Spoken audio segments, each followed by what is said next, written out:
Bahujan Samaj party में भी पिछले समय में कुछ ऐसा नेता निकल करके आए कि वो नमाज पढ़ने वालों का जब दिल्ली के अंदर आक्रमण करने के लिए लाते बरसाई गई थी उनका, तो उनके समर्थन में वो लोग नजर आए। उसके बाद में पता लगा बहुजन समाज के लोग हैं, कौन सी पार्टी से हैं, पता लगा वो भीम आर्मी से है। अब वो महापुरुषों का तो नाम लेते हैं, बहुजन नायकों को तो नाम लेते हैं, बहुजन नायकों के नाम पर, बहुजन महापुरुषों के नाम पर तो राजनीति चलाते हैं, लेकिन कहीं ना कहीं भारतीय जनता पार्टी की गोद में बैठे नजर आते हैं। ऐसे तमाम नेता हैं जो बहुजन समाज की राजनीति करते हैं। रामदास अठावले किसकी राजनीति कर रहे हैं? रामदास अठावले बहुजन समाज के तो नेता हैं। अब आप चंद्रशेखर को भी बी टीम बता रहे हो। मैं तो खुद कह रहा हूं कि बहुत सारे बहुजन समाज के नेता हैं। रामदास अठावले हैं, बहुजन समाज के नेता हैं, लेकिन भारतीय जनता पार्टी के साथ हैं। आप देखिए चिराग पासवान और उनके पिताजी जो थे बहुजन समाज के नेता हैं, लेकिन किसके साथ हैं? भारतीय जनता पार्टी के साथ हैं। आप देखिए जीतन राम मांझी किस समाज के नेता हैं? बहुजन समाज के नेता हैं, लेकिन किसके साथ है? भारतीय जनता पार्टी के साथ हैं। आप देखिए चंद्रशेखर आजाद जो केतली वाले हैं, वो किसकी चाय लेकर चल रहे हैं? अब आप देखिए खुले तौर पर लेके चल रहे हैं भारतीय जनता पार्टी की जो चाय वाला कौन है इस देश के अंदर, जो नकली फर्जी चाय वाला है, उस फर्जी चाय वाले की जो चाय ढोने का काम कर रहे हैं, केतली के अंदर लेकर चल रहे हैं, तो चंद्रशेखर आजाद है। लोगों के सामने उनका नकाब उतर चुका है, लोगों के सामने उनकी साजिश का पर्दा ग्रीन टी का भी बहुत जिक्र हुआ, आप भी बहुत जिक्र करते थे, अब वो शांत है कुछ मामला ग्रीन टी का मामला इसलिए शांत हो गया क्योंकि वो जो चाय है गुजरात वाली उसे लेकर केतली में ढोकर के चल रहे हैं। दूसरी बात ये आती है कि एक सीट पे सार्वजनिक रूप पर नहीं मामला आ रहा है सामने, लेकिन अगर एक प्रत्याशी दूसरे प्रत्याशी का समर्थन इसलिए कर रहा है कि एकनाथ शिंदे गुट के व्यक्ति को हराना है, यहाँ पर भी मनुवादी ताकत को हराने के लिए दोनों एक हुए हैं। दूसरी तरफ जो भाजपा का प्रत्याशी है वो कहीं ना कहीं सेक्युलर विचारधारा का नजर आ रहा है, तो इसलिए अगर कांग्रेस और भारतीय जनता पार्टी के दो सेक्युलर नेता मनुवादी ताकतों का विरोध कर रहे हैं तो उसे आप भारतीय जनता पार्टी की बी टीम नहीं कह सकते, सारे की सारी पार्टी को नहीं कह सकते। और उसने पहले ही कह दिया कि मेरा पार्टी की गाइडलाइन से या पार्टी के शीर्ष नेतृत्व से कोई लेना देना नहीं है, इस सीट पर हमारा व्यक्तिगत रूप से आपस में सामंजस्य। 2027 आने वाली है 15 तारीख को, और 27 में 15 को फैसला होगा, 27 में साफ होगी बीजेपी, 27 में बिल्कुल साफ होगी। राहुल जी ने रायबरेली में पहले ही कहा है कि बहन जी अगर इस गठबंधन में शामिल हो गई, गठबंधन की अगुवाई अगर बहन जी करेंगी तो बीजेपी को हम यूपी में 0 पे ले आएंगे। साफ बिल्कुल खत्म। और समाज के तमाम साथियों को यह भी समझना जरूरी है कि भारतीय जनता पार्टी के लोग जो कांग्रेस और तमाम बहुजन समाज में आपस में फूट डालने का काम करेंगे और पुरानी वीडियोस वायरल करने की कोशिश करेंगे, लेकिन अब झांसे में नहीं आना है। हमेशा एक ही बात का ध्यान रखना है कि बहुजन समाज का हित कहां समाहित है, और बहुजन समाज का हित समाहित कब होगा? जब इस तरीके से इस देश से मनुवादी ताकतों का खात्मा होगा, जब इस देश के अंदर से बाबा साहब भीमराव अंबेडकर का अपमान करने वालों का खात्मा होगा, जब इस देश के अंदर से बाबा साहब भीमराव अंबेडकर की प्रतिमा जलाने वालों को सलाखों के पीछे डाला जाएगा, उन्हें खुलेआम नहीं घुमाया जाएगा। आप देखिए जजेस ने कैसी करके प्रतिक्रिया दी है। ये कह रहे हैं कि पुलिस ने क्या काम कर रही थी, पुलिस को आरोपी बता दिया, पुलिस को फटकार लगाई। पुलिस का काम था कि उनके हाथ से तस्वीर छीननी चाहिए थी। अनिल मिश्रा की कोई गलती नहीं है, पुलिस की गलती है। भाई जो जलाने वाला है उसकी गलती नहीं है, लेकिन जो देखने वाला है उसकी गलती है। तो इस तरीके से जो न्यायाधीश बैठे हैं जो अंदर से मनुवादी ताकतों का समर्थन कर रहे हैं, तो ऐसे मनुवादी जजों को, ऐसे मनुवादी अधिकारियों को बस थोड़ा सा का इंतजार है। 2027 आने दीजिए, उनको सही काम है। लोगों के बीच में तमाम चर्चा है कि लाला हरामदेव है। अब लाला हरामदेव के बिजनेस के ऊपर आप कह रहे हैं कि हाँ भाई उनका गौ कैसे पहचाना जाएगा, तो अब उनको भी चिट लगानी पड़ेगी, क्योंकि भाजपा की तरफ से दिशा निर्देश मिल चुके हैं कि अब वो जो मूत्र बेचेंगे वो मिथुन का ना बेचें, क्योंकि अगर गौ भक्तों ने और बहुत सारे भक्तों ने अगर मूत्र पी लिया मिथुन का, तो जानवर का मूत्र पीने के बाद में तो फिर वो शुद्धिकरण की जगह अशुद्ध हो जाएंगे। इसलिए अगर मूत्र बेचें तो वो चिट चिपका दें कि ये मूत्र जो है वो गौ माता का है। पिछले 12 साल से आपको कमजोर करने में लगी हुई है, आपके जो संवैधानिक अधिकार है उनको धीरे धीरे छीन रही है। अनिल मिश्रा का एग्जांपल एक आपके सामने, 1 साल हो गई है, एक मनवादी व्यक्ति ने ग्वालियर हाई कोर्ट के ऑर्डर के बाद भी बाबा साहब की मूर्ति नहीं लगने दी। अब इससे ज्यादा गुंडागर्दी, अराजकता और संविधान का तिरस्कार, अपमान क्या हो सकता है, ये हमारे बहुजन दर्शक समझ ले। तो ऐसे जो मनवादी हैं, जो संविधान विरोधी लोग हैं, इन लोगों को सबक सिखाने का समय है। 27 का चुनाव लड़ना है तो उसकी बिसात अभी बिछानी पड़ेगी, क्योंकि अभी हम लोगों ने देखा है कि उत्तर प्रदेश में जो SIR के जरिए वोट बने हैं उसमें कितने वोटों की कटौती हुई। मोटे मोटे तौर पर 3 करोड़ लोगों के वोट काटे गए, उस हिसाब से 4 करोड़ कुछ लाख। हाँ, तो मामला बड़ा मुश्किल है इस बार। और जो वोट कटे हैं उनमें से 90% मैं बता रहा हूँ बहुजनों के हैं, क्योंकि बहुजन समाज हमारा क्या है, भोला वाला समाज है, वो इस पेचीदगी को समझ ही नहीं पाया। अकेले नोएडा और गाजियाबाद में बता रहे हैं 8-9 लाख वोट कट गए हैं, नोएडा गाजियाबाद में। और ये अगर ये जो वोट कटी है इसका फायदा किसको होगा? जो वोटें कटी है बीजेपी को होगा फायदा, क्योंकि बीजेपी वाले इस मामले में बहुत तेज हैं। इन्होंने घर घर जाकर अपने अपने लोगों के वोट बनवा लिए। और बीजेपी वाले तेज हैं, कांग्रेस वाले का बेवकूफ है। कांग्रेस वाले नहीं समझते, आप नहीं समझते। शासन प्रशासन सत्ता किसके पास है, BLO किसके हिसाब से चलेगा, अधिकारी किसके हिसाब से चलेंगे। फॉर्म तो हमने भी जमा करके भेजे, लेकिन हमारे फॉर्म काट दिए गए। अब इसी मामले को लेकर एक 250 लोगों की, 250 सीनियर लीडर की एक कमेटी कांग्रेस ने बनाई है, जो उत्तर प्रदेश में SIR के मुद्दे की विवेचना करेगी कि आखिरकार जो इतनी बड़ी संख्या में वोट कटे हैं इसमें कहां कहां धांधली हुई, किस किस ने धांधली करी है, और इसका पूरा रिपोर्ट और ब्यौरा जो है वो शीर्ष नेतृत्व को दिया जाएगा। ये कमेटी पूरा 1 महीने में इस रिपोर्ट को पूरा बनाएगी, घर घर जाकर, जगह जगह जाकर, अपने शिविर लगाकर, कैंप लगाकर लोगों से बातचीत करेगी, उनकी परेशानी। क्या हाल चाल है? सब ठीक है? बहुत बढ़िया, बहुत बढ़िया। अपना और अपने लोग ख्याल रखो, और जब टाइम मिले तो वीडियो जरूर देखो। देसी देख, बिगर ब्रेक, पकड़ लाग लपेट, बिल्कुल देसी अंदाज में। मैं विपिन बेबाक और मेरे साथ पत्रकार सादाब रिजवी, और हम दोनों के साथ कांग्रेस के वरिष्ठ नेता डॉक्टर अरुणेश यादव। स्वागत है अरुणेश जी। जी बहुत बहुत धन्यवाद। सादा रिजवी, स्वागत है। जय हिंद, जय भीम, सत श्री अकाल, आदाब। मेरा नाम है शादाब। आज सवाल बड़े कठिन कठिन होंगे और साबित करने की कोशिश करेंगे कि कौन बीजेपी की बी टीम है। बी टीम को बहुत जिक्र हो ना कि बीएसपी को बी टीम बना में, लेकिन आज अरुणेश यादव जी से पूछेंगे कि कांग्रेस की स्थिति ऐसे लग रही है जैसे कांग्रेस ही बीजेपी की बी टीम है। अरुणेश यादव जी, सबसे पहले सवाल आप ही थे। बीएमसी को चुनाव है मुंबई के अंदर और वहाँ दोनों ने सेटिंग कर ली है, कांग्रेस और बीजेपी ने। अब तो लोग कहेंगे ही ना कि कांग्रेस बीजेपी की भी टीम है। देखिए, ऐसा है, जहाँ तक मुझे जानकारी है, बीएमसी चुनाव में सभी पार्टियां अलग अलग चुनाव लड़ रही हैं। चाहे उद्धव सेना गुट की बात करी जाए, शरद पवार साहब के गुट की बात करी जाए, हमारा जो गठबंधन था महाअगाड़ी गठबंधन, तो हम लोग अलग अलग चुनाव लड़ रहे हैं। और बाकी आप जानते हैं मीडिया का काम, आग में घी डालने का काम मीडिया करता है। मीडिया ये खबर जरूर उठाएगा कि भाई बीजेपी और कांग्रेस मिलकर चुनाव लड़ रहे हैं, लेकिन मीडिया ये खबर बिल्कुल नहीं बताएगा कि बीजेपी क्या क्या कांड कर रहे हैं, प्रधानमंत्री क्या क्या कांड कर रहे हैं। उधर ट्रंप चचा खुले आम पूरे दुनिया में हमारी बदनामी कर रहे हैं, लेकिन क्या मजाल जो प्रधानमंत्री मोदी कुछ बोल जाए। इधर इंदौर वाली घटना आपने देखी, 18 से ज्यादा लोगों की मौत हो गई, लेकिन प्रधानमंत्री का कोई बयान आया हो? क्या मजाल कोई बयान आया हो? उधर पूरी जगह दिल्ली और एनसीआर पूरा का पूरा पिछले 1 महीने से ज्यादा का समय हो गया कि प्रदूषण की मार झेल रहा है। बच्चे हों, जवान हों, बूढ़े हों, महिलाएं हों, सब परेशान हैं। लेकिन सरकार की तरफ से इस पे कोई भी अब तक बयान नहीं आया कि इसमें किसका फेल्योर है, क्योंकि केंद्र से लेके राज्य में लेके और यहाँ के सभी जगह दिल्ली, अब तो दिल्ली में भी इनकी सरकार है। अब क्या बहानेबाजी मारेंगे? पहले तो केजरीवाल पे ठीकरा फोड़ देते थे, अब एक अरावली का मुद्दा भी चल रहा है। तो ये जो तमाम मुद्दे हैं, इन पे मीडिया कभी बात नहीं करेगा। मीडिया क्या करेगा? मीडिया बस कांग्रेस के ऊपर हमलावर रहेगा। कहीं ना कहीं कोई ना कोई ऐसी खबर ढूंढ के लाएगा कि जिससे कांग्रेस को निशाना बनाया जा सके। लेकिन दुख की बात यह है कि जो अहम मुद्दों पे बात होनी चाहिए, उन अहम मुद्दों से कहीं ना कहीं निश्चित तौर पे ये जो मीडिया है, देश का जो मीडिया, जिसे गोदी मीडिया कहा जाता है, ये मुद्दों से दूर है बिल्कुल। मुद्दों की बात नहीं। चलो ठीक है, बिल्कुल आपकी बात मानी, लेकिन कम से कम ये तो बता दो कि वहां ऐसी क्या स्थिति हुई कि दोनों ने गठबंधन करना पड़ा? नहीं, कहीं कोई गठबंधन नहीं है। सिर्फ एक मसले पे बात हुई है कि सेना के नाम पे ना तो वोट मांगा जाएगा, ना ऑपरेशन सिंदूर का कोई चर्चा होगा। ये बात साफ तौर पे कांग्रेस और बीजेपी ने स्पष्ट कर दी। लो जी, सुनो, प्रधानमंत्री सारे के सारे समाज के लोग सुन लो, दोबारा सुन लो। प्रधानमंत्री हर जगह ऑपरेशन सिंदूर के नाम पे वोट मांग रहे हैं, चाहे बिहार का चुनाव हो या जो आने वाले चुनाव हो या पहले चुनाव हुए हैं, सब जगह इन्होंने पुलवामा के नाम पे, पहलगाम के नाम पर और सेना के नाम पे वोट मांगे। लेकिन इस बार कांग्रेस ने पहले ही हलफनामा दायर करके एक बात बिल्कुल स्पष्ट कर दी कि इस बार चुनाव में सेना के नाम का कोई जिक्र नहीं होगा, आप अपने विकास कार्य पर वोट मांगिए। सादा रिजवी, कांग्रेस के नेता तो दूसरी बात बता रहे हैं, क्या कहोगे?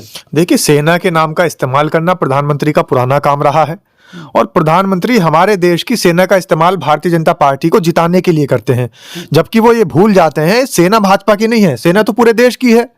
और आर्मी के लोग, अगर हमारे देश के जवान, अगर सेना के जवान सरहदों पर खड़े हैं तो इस देश की सुरक्षा के लिए खड़े हैं, वो भारतीय जनता पार्टी के नेताओं की सुरक्षा के लिए थोड़ी खड़े हैं। लेकिन प्रधानमंत्री बड़े अच्छे तरीके से मुद्दों को बदल करके इस देश के तमाम जनता को और बहुजन समाज को मूर्ख बना करके वोट डाइवर्ट करने का काम करते हैं। रही बात कांग्रेसी नेता से, जो आपने कहा कि भाई वहां पर इस तरीके का कोई गठबंधन नहीं हुआ, तो हालांकि गठबंधन तो हुआ है लेकिन वो सार्वजनिक नहीं है, वो एक तरीके से एक सीट पर सिर्फ। तो फिर क्यों ना कहें कि बी टीम है? बिल्कुल हो सकती है, लेकिन उस सीट पर बी टीम हो सकती है, सब जगह नहीं कहा जा सकता। आप भी आज तो सफाई दे रहे हो कि एक सीट पर तो बी टीम ने हो सकती है और जगह बी टीम नहीं, ये क्या मतलब है? क्योंकि ये व्यक्तिगत मामला है उस सीट का। अच्छा। वहां के जो नेता है उसने पहले ही कह दिया कि हमारा व्यक्तिगत विचार है और भारतीय जनता पार्टी के प्रत्याशी और कांग्रेस यानी कि व्यक्तिगत विचार पे एक जगह हो सकते हैं, बी टीम हो सकते हैं, एक सीट पे, मतलब बी टीम हो सकते हैं व्यक्तिगत। बिल्कुल व्यक्तिगत तौर पर कोई भी व्यक्ति किसी का भी देखिए आपके बहुजन समाज पार्टी में भी पिछले समय में कुछ ऐसा नेता निकल करके आए कि वो नमाज पढ़ने वालों का जब दिल्ली के अंदर आक्रमण करने के लिए लाते बरसाई गई थी उनका, तो उनके समर्थन में वो लोग नजर आए। उसके बाद में पता लगा भाई बहुजन समाज के लोग हैं, कौन सी पार्टी से हैं, पता लगा वो जी भीम आर्मी से हैं। अब वो महापुरुषों का तो नाम लेते हैं, बहुजन नायकों को तो नाम लेते हैं, बहुजन नायकों के नाम पर, बहुजन महापुरुषों के नाम पर तो राजनीति चलाते हैं, लेकिन कहीं ना कहीं भारतीय जनता पार्टी की गोद में बैठे नजर आते हैं।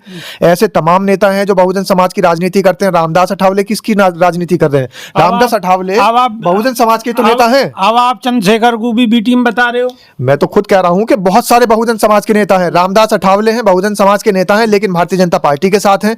आप देखिए चिराग पासवान और इनके पिताजी जो थे बहुजन समाज के नेता हैं, लेकिन किसके साथ हैं? भारतीय जनता पार्टी के साथ हैं। आप देखिए जीतन राम मांझी किस समाज के नेता हैं? बहुजन समाज के नेता हैं, लेकिन किसके साथ है? भारतीय जनता पार्टी के साथ हैं। आप देखिए चंद्रशेखर आजाद जो केतली वाले हैं, वो किसकी चाय लेकर चल रहे हैं?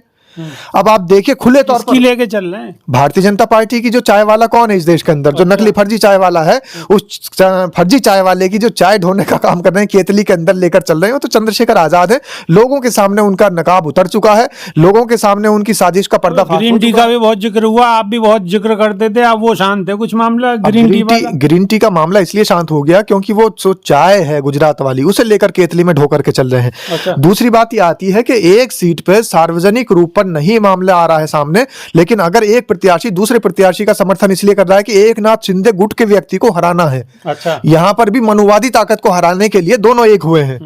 दूसरी तरफ जो भाजपा का प्रत्याशी है वो कहीं ना कहीं सेक्युलर विचारधारा का नजर आ रहा है।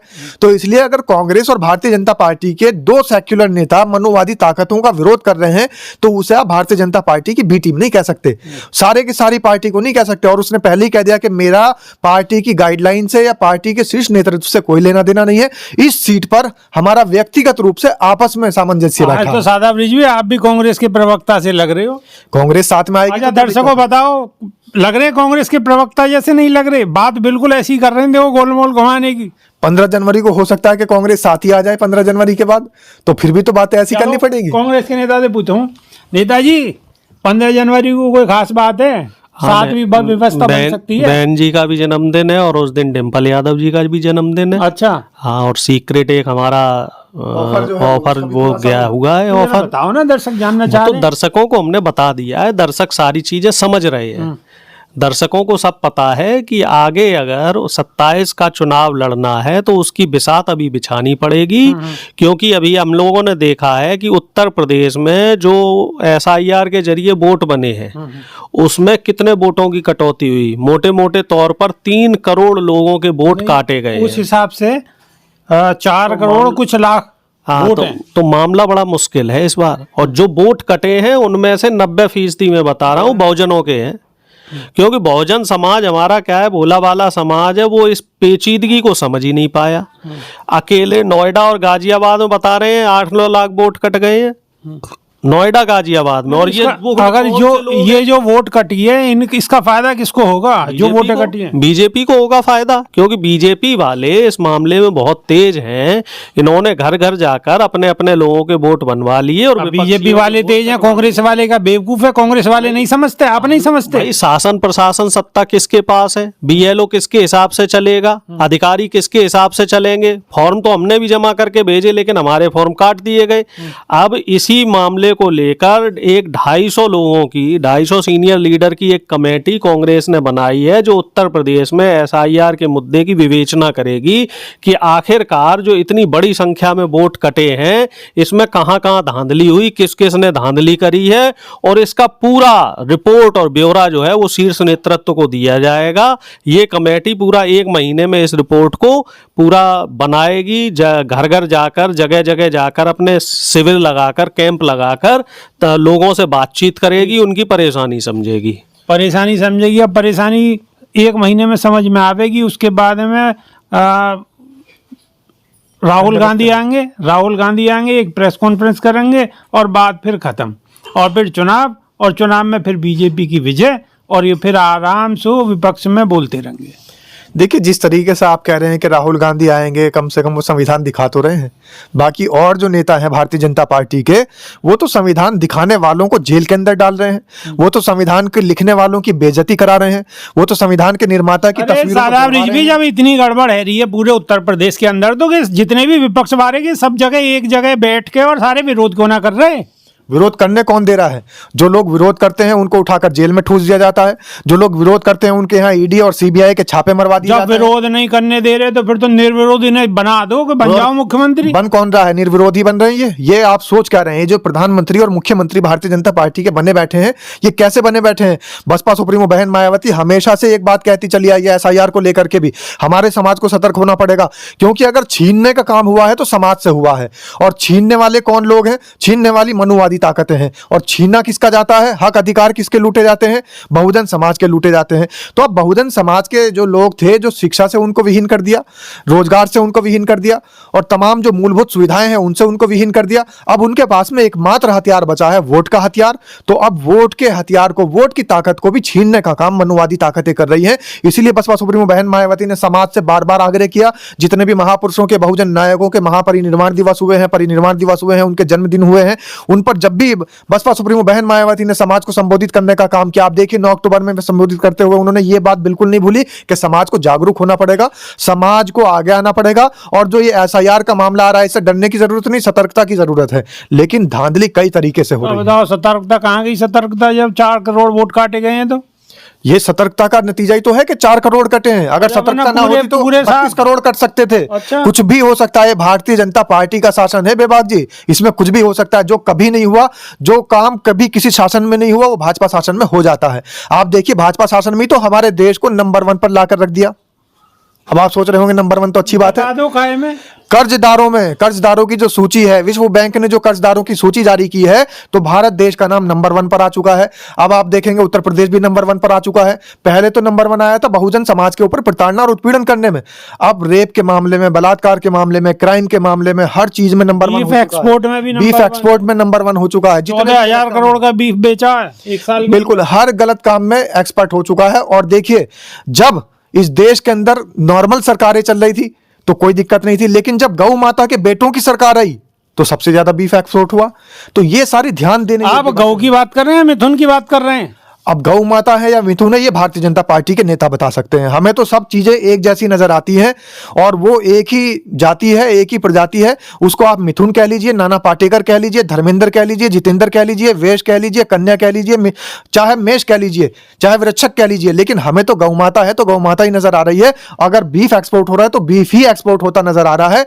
अब उसके नामकरण बदलने की जो राजनीति है वो भारतीय जनता पार्टी के नेताओं के पास में है, जो जादुई छड़ी है कि वो एकदम से बदल देते हैं। लेकिन सादा वो जिस भाजपा नेताओं के पास तरीके तरीका से नाम बदलोगे हो है, गाय को बीफ के सवाल पे मिथुन बना दियोगे हो, तो बाबा रामदेव को तो बड़ी दिक्कत है जाएगी, क्योंकि बाबा रामदेव तो गौमूत्र बेचे। अब वो कौन सी लाला कहिए वो। हाँ, लाला रामदेव। बाबा तो एक ही है, बाबा साहब भीमराव अंबेडकर। ये जो फर्जी पाखंडी घूम रहे हैं सब लाला हैं। और जो बिजनेस करने वाला व्यक्ति है वो बाबा कहां से हुआ?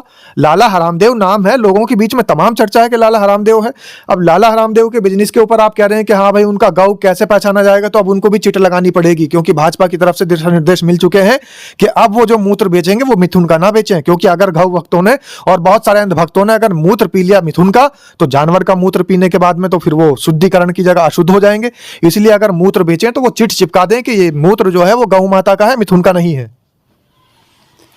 मिथुन और गौ दोनों में फर्क बना दिया है, क्या कहेंगे? देखिए, इस तरह के काम करने की महारत बीजेपी को है। आपने 2014 से पहले कभी लिंचिंग शब्द सुना था कि कहीं लिंचिंग इस तरह की कोई शब्दावली या कोई होता था? ऐसी ऐसी नई चीजें बीजेपी निकाल के ला रही है, और ये सिर्फ किस लिए लाया जा रहा है ये सब मामला, जिससे कि पब्लिक घूमती रह जाए।